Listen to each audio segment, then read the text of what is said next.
Hello everyone, welcome to Anushruti art zone. ಇವತ್ತು ನಾನು ಕೆಲವೊಂದು ಟಿಪ್ಸ್ ಜೊತೆಗೆ ಬಂದಿದ್ದೀನಿ. ಇದು ನಿಮಗೆ ಮನೆಯಲ್ಲಿ ತುಂಬಾ ಉಪಯೋಗಕ್ಕೆ ಬರುತ್ತೆ. ಹಸಿಮೆಣಸಿನ್ಕಾಯಿನ ಪ್ರತಿನಿತ್ಯ ಉಪಯೋಗಿಸ್ತೀವಿ ಅಲ್ವಾ? ತಂದ ತಕ್ಷಣ ಹಾಗೇ ಫ್ರಿಜ್ನಲ್ಲಿ ಇಟ್ಬಿಟ್ರೆ ಬೇಗನೆ ಕೊಳ್ತೋಗ್ಬಿಡುತ್ತೆ. ಅದರ ಬದಲಿಗೆ ನೀವು ನೋಡಿ ಈ ತರಹ ಒಂದು ಬಾಕ್ಸ್ನಲ್ಲಿ ಹಾಕಿಡ್ಕೋಬೇಕು. ಅದರಿಂದ ವಾರಗಟ್ಟಲೆ ಕೂಡ ಚೆನ್ನಾಗಿರುತ್ತೆ. ಆದರೆ ಬಾಕ್ಸ್ನಲ್ಲಿ ಹಾಕಿಡೋದಕ್ಕೂ ಮುಂಚೆ ನೀವು ಈ ಟಿಪ್ಸ್ನ ಫಾಲೋ ಮಾಡಿ. ಮೊದಲಿಗೆ ಬಾಕ್ಸ್ನ ತಳಭಾಗದಲ್ಲಿ ಒಂದು ಟಿಶ್ಯೂ ಪೇಪರ್ನ ಹಾಕ್ಕೊಳ್ಳಿ. ನಂತರ ಪ್ರತಿಯೊಂದು ಹಸಿಮೆಣಸಿನ್ಕಾಯಿನ ತುಂಬನ್ನು ತೆಗಿಬೇಕು. ಆ ನಂತರನೇ ಬಾಕ್ಸ್ ಒಳಗಡೆ ಹಾಕಬೇಕು. ತುಂಬಿನ ಜೊತೆಗೆ ಕೆಲವೊಂದು ಸಲ ಎಲೆಗಳು ಕೂಡ ಉಳಿದ್ಬಿಟ್ಟಿರುತ್ತೆ. ಹಾಗಿದ್ದಾಗ ಹಸಿಮೆಣಸಿನ್ಕಾಯಿ ಬೇಗನೆ ಕೊಳೆತೋಗೋ ಚಾನ್ಸಸ್ ಇರುತ್ತೆ. ಹಾಗಾಗಿ ನೀವು ಈ ತರಹ ತುಂಬು ಎಲೆಗಳನ್ನು ಬೇರ್ಪಡಿಸಿ ಕೇವಲ ಹಸಿಮೆಣಸಿನ್ಕಾಯಿನ ಬಾಕ್ಸ್ನಲ್ಲಿ ಹಾಕಿಡೋದ್ರಿಂದ ತುಂಬ ದಿನಗಳವರೆಗೆ ಚೆನ್ನಾಗಿರುತ್ತೆ. ಈ ಸಲ ಮಾರ್ಕೆಟಿಂದ ನೀವು ಹಸಿಮೆಣಸಿನ್ಕಾಯಿ ತಂದಾಗ ಈ ಟಿಪ್ಸ್ನ ಫಾಲೋ ಮಾಡೋದನ್ನು ಮರಿಬೇಡಿ. ನೆಕ್ಸ್ಟ್ ಒಂದು ಟಿಪ್ ನೋಡಿ.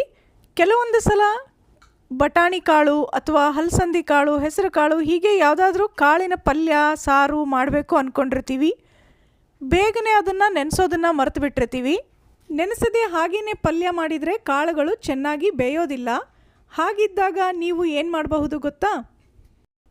ಒಂದು ಪಾತ್ರೆಯಲ್ಲಿ ಬೇಕಾಗಿರುವಂತಹ ಕಾಳುಗಳನ್ನು ಹಾಕಿ ಅದಕ್ಕೆ ಬಿಸಿ ಬಿಸಿಯಾಗಿರುವಂತಹ ನೀರನ್ನು ಹಾಕಬೇಕು. ನಂತರ ಒಂದು ಪ್ಲೇಟ್ನ ಮುಚ್ಚಿ 10 ರಿಂದ 15 ನಿಮಿಷ ಹಾಗೆ ಬಿಟ್ಟುಬಿಡಿ. ಈಗ ನೋಡಿ 15 ನಿಮಿಷ ಆದ ನಂತರ ಬಟಾಣಿ ಕಾಳುಗಳು ಹೇಗಾಗಿದೆ ಅಂತ. ಆಲ್ಮೋಸ್ಟ್ 4-5 ಗಂಟೆ ನೆನೆಸಿದರೆ ಹೇಗೆ ಆಗಿರುತ್ತಲ್ವ ಅದೇ ತರಹನೇ ಅನ್ನಿಸ್ತಾ ಇದೆ ಅಲ್ವಾ? ಈಗ ಇದನ್ನು ನೀವು ಕುಕ್ಕರ್ನಲ್ಲಿ ಬೇಯಿಸ್ಕೊಂಡ್ಬಿಟ್ರೆ ಕಾಳುಗಳು ಕೂಡ ಬೇಗನೆ ಬೇಯುತ್ತೆ. ಹಾಗಂತ ತುಂಬಾ ಮೆತ್ತಗೆ ಕೂಡ ಆಗೋದಿಲ್ಲ. ಉದುರು ಪಲ್ಯ ಮಾಡೋದಕ್ಕೆ ಈ ಟಿಪ್ಸ್ ತುಂಬಾ ಯೂಸ್ಫುಲ್ ಆಗಿದೆ. ಹಳೆ ಬಟ್ಟೆಗಳನ್ನು ಏನೆಲ್ಲ ಮಾಡಿದ್ರೂ ಮತ್ತೆ ಉಳಿದೇ ಇರುತ್ತೆ ಅಲ್ವಾ? ಇವತ್ತು ಅಂತಹ ಹಳೆಯ ಬಟ್ಟೆಗಳನ್ನು ಉಪಯೋಗಿಸಿ ಮತ್ತೆ ಏನನ್ನು ಮಾಡಬಹುದು ಅಂತ ತಿಳಿಸ್ಕೊಡ್ತಾ ಇದ್ದೀನಿ. ಪೂರ್ತಿ ವಿಡಿಯೋನ ಮಿಸ್ ಮಾಡದೆ ನೋಡಿ. ನಾನಿಲ್ಲಿ ಹಳೆಯ ನೈಟ್ ಪ್ಯಾಂಟ್ಗಳನ್ನು ಉಪಯೋಗಿಸ್ತಾ ಇದ್ದೀನಿ. ಮೊದಲಿಗೆ ಸೊಂಟದ ಭಾಗದಲ್ಲಿ ಎಲಾಸ್ಟಿಕ್ ಅಥವಾ ಕಸಿ ಏನಾದರೂ ಇರುತ್ತಲ್ವ ಆ ಥರದನ್ನು ಕಟ್ ಮಾಡಿ ತೆಗೀರಿ. ಈ ತರಹ ಕಟ್ ಮಾಡಿ ತೆಗೆದ ನಂತರ ನೋಡಿ ಕಾಲಿನ ಭಾಗದಿಂದ ಪೂರ್ತಿ ಉದ್ದಕ್ಕೆ ಕಟ್ ಮಾಡಬೇಕು. ಹೀಗೆ ನೋಡಿ ಪೂರ್ತಿ ಅಗಲವಾಗಿ ಕಟ್ ಮಾಡ್ಕೊಂಡ ನಂತರ ಇದನ್ನೀಗ 3 ರಿಂದ 4 ಇಂಚಿನಷ್ಟು ಅಗಲ ಗ್ಯಾಪ್ ಬಿಟ್ಕೊಂಡು ಕಟ್ ಮಾಡ್ತಾ ಹೋಗಬೇಕು. ನೋಡಿ ಇಷ್ಟು ಗ್ಯಾಪ್ ಬರಬೇಕು. ಅಷ್ಟು ಅಗಲವಾಗಿ ಈಗ ಪೂರ್ತಿ ಪ್ಯಾಂಟನ್ನು ಕಟ್ ಮಾಡ್ತಾ ಹೋಗಬೇಕು. ನಮ್ಮ ಚಾನಲ್ನಲ್ಲಿ ಹಳೆ ಬಟ್ಟೆಗಳನ್ನು ಉಪಯೋಗಿಸಿ ಮತ್ತೆ ಏನು ಮಾಡಬಹುದು ಅನ್ನೋದ್ರ ಬಗ್ಗೆ ತುಂಬಾ ವಿಡಿಯೋಗಳಿವೆ. ನೀವು ಯಾವುದನ್ನಾದರೂ ನೋಡಿರಲಿಲ್ಲ ಅಂದರೆ ಒಮ್ಮೆ ಚೆಕ್ ಮಾಡಿ ನೋಡಿ. ಮತ್ತು ಆ ಎಲ್ಲ ವಿಡಿಯೋಗಳು ನಿಮಗೆ ತುಂಬಾ ಉಪಯೋಗಕ್ಕೆ ಬರುವಂಥವಾಗಿವೆ. ನೋಡಿ ಪೂರ್ತಿ ಪ್ಯಾಂಟ್ನ ಕಟ್ ಮಾಡಿಕೊಂಡಾಗ ಇಷ್ಟು ಉದ್ದಕ್ಕೆ ಬಂತಿದ್ದು. ಇದೇ ರೀತಿ 3 ರಿಂದ 4 ಇಂಚ್ ಅಗಲವಾಗಿ ಉಳಿದ ಪ್ಯಾಂಟನ್ನು ಕೂಡ ಕಟ್ ಮಾಡಿ ಇಟ್ಕೊಳ್ಳಿ.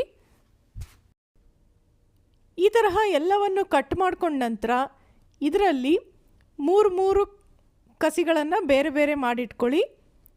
ನೋಡಿ ಈ ತರಹ ಮೊದಲಿಗೆ 3 ಉದ್ದನೆಯ ಕಸಿಗಳನ್ನು ತಗೊಂಡು ಅದನ್ನು ಒಂದು ಸೈಡಿಗೆ ಗಂಟು ಹಾಕಿ ಒಂದು ಎಡ್ಜ್ನಲ್ಲಿ ಈ ತರಹ ಒಂದು ಬಟ್ಟೆ ಅಥವಾ ರಬ್ಬರ್ ಬ್ಯಾಂಡಿಂದ ಗಂಟು ಹಾಕಬೇಕು.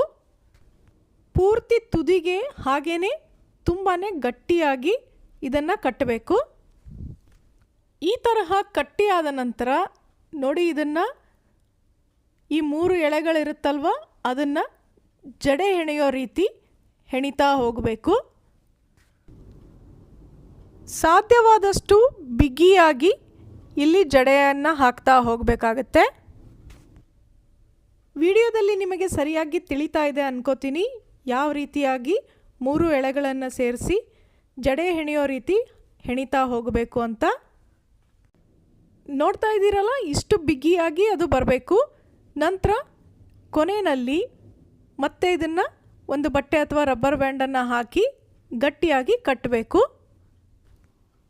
ಇದೇ ಥರ ಈಗ ಉಳಿದ ಎಲ್ಲ ಬಟ್ಟೆಗಳ ಪೀಸ್ನಲ್ಲೂ ಜಡೆಯನ್ನು ಹೆಣೆದು ಇಟ್ಕೋಬೇಕು.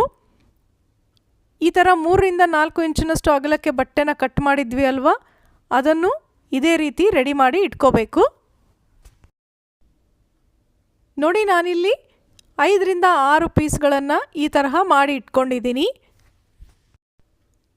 ಹಾಗೆಯೇ ಸೂಜಿ ದಾರ ಕೂಡ ರೆಡಿ ಮಾಡಿ ಇಟ್ಕೊಳ್ಳಿ.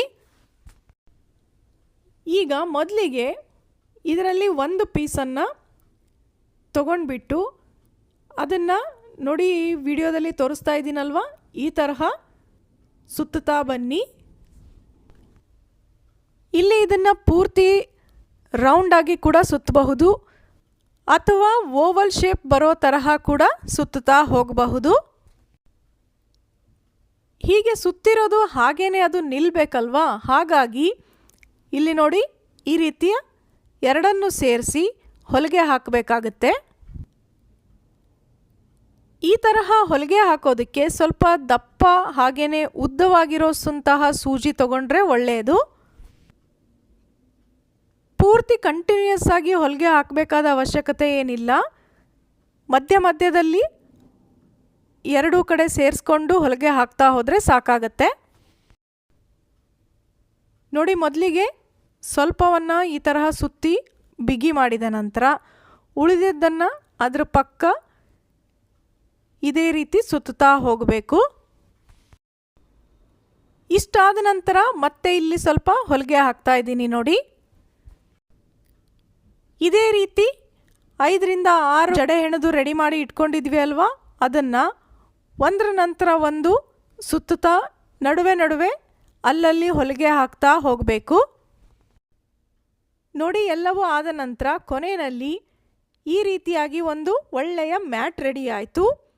ಮನೆಯಲ್ಲಿ ವೇಸ್ಟ್ ಆದಂತಹ ಹಳೆಯ ಪ್ಯಾಂಟ್ಗಳಿಂದ ನೀವೇ ಯಾವ ರೀತಿ ಒಂದು ಮ್ಯಾಟನ್ನು ರೆಡಿ ಮಾಡ್ಕೋಬಹುದು ಅಂತ ನೋಡಿದ್ರಿ ಅಲ್ವಾ. ಇದನ್ನು ನೀವು ಬಾತ್ರೂಮ್ ಬಾಗಿಲಲ್ಲಿ ಹಾಕಬಹುದು ಅಥವಾ ರೂಮ್ನಲ್ಲಿ ಕಾಟ್ ಹತ್ರ ಹಾಕಬಹುದು. ಎಲ್ಲ ಕಡೆಗೂ ಚೆನ್ನಾಗಿ ಕಾಣುತ್ತೆ. ನಿಮ್ಮೆಲ್ಲರಿಗೂ ಖಂಡಿತವಾಗೂ ಈ ವಿಡಿಯೋ ಇಷ್ಟ ಆಗೇ ಇರುತ್ತೆ ಅಲ್ವಾ. ಹಾಗಿದ್ರೆ ಲೈಕ್ ಮಾಡೋದನ್ನು ಮರಿಬೇಡಿ. ಮತ್ತೆ ಸಿಗೋಣ ಇನ್ನೊಂದು ಇಂಟ್ರೆಸ್ಟಿಂಗ್ ಹಾಗೆ ಯೂಸ್ಫುಲ್ ವಿಡಿಯೋ ಜೊತೆ. Thanks for watching.